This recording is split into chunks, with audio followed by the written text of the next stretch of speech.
In my experiences of the music practices, I have to admit that this third one was my favorite. First, because I'm in charge of a third grade. They're awesome. Secondly, I like this practice because I have a special relationship with my mentor teacher. She's very close to the students and is always asking them how they are and how they feel. That it is how, one day, reviewing the unit of adjectives, the teacher gave the example of a singer who was tall and beautiful. And a girl said, "Justin Bieber is beautiful." And another boy replied her, "No, he's not, he's gay." And the teacher told that boy called Pablo, "But being gay is not a bad thing, Pablo." And then it started the discussion. Inside of the discipline issue, it is important to gain the respect of your students by treating them all with equal fairness. One of the initiation rites that new teachers go through is experiencing these unexpected events and learning how to deal with them gracefully. Even though I was a teacher in practice, I participated a lot inside of the classroom, and in this situation I was very interested in the answer of the students. If you consider it, they are just children. They have 8 or 9 years old, and it blows my mind the clear position and opinion of some of them, so I was very into this topic.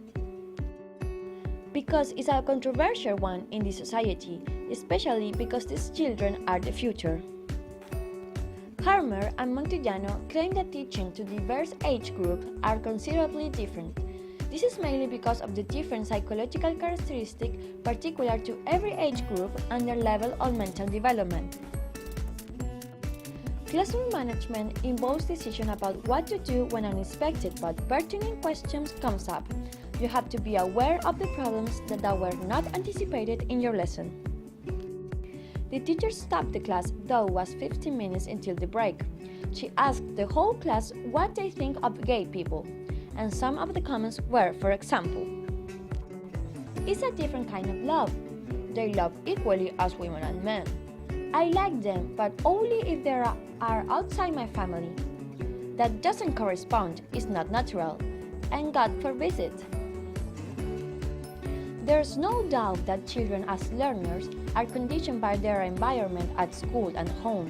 They obviously heard those comments from an older person, maybe their brothers, parents, uncles, or grandparents. The teacher insisted on Pablo that keeps saying that it was not natural that two boys like each other. He didn't feel comfortable about it and he didn't like either. Pablo also felt very uncomfortable talking about the topic, so I asked him if he had a very strong reason about not to like gay people or if he just had heard those comments. He replied that he came from a different school, and in that school was a boy who was in love with him.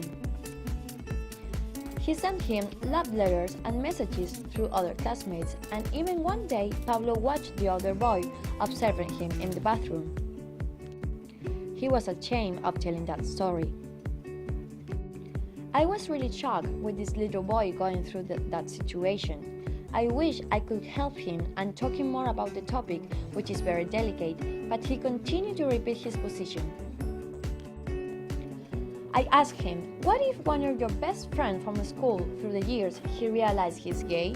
What would you do? Would you continue to be his friend? And Pablo answered, in that case it would be alright, but not if he falls in love with me. The classroom environment relaxed a little bit and all laughed. The teacher congratulated Pablo for being sincere with the rest of his classmates, and Pablo felt a lot better for not being on the spot.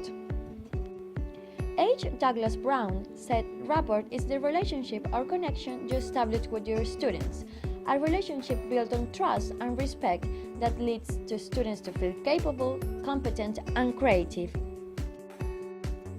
And how do you set up this relationship? By valuing and respecting what students think and say, laughing with them and not at them, and showing interest in each student as a person. In this experience, I have learned that it does not matter how old are you will always have an opinion about something.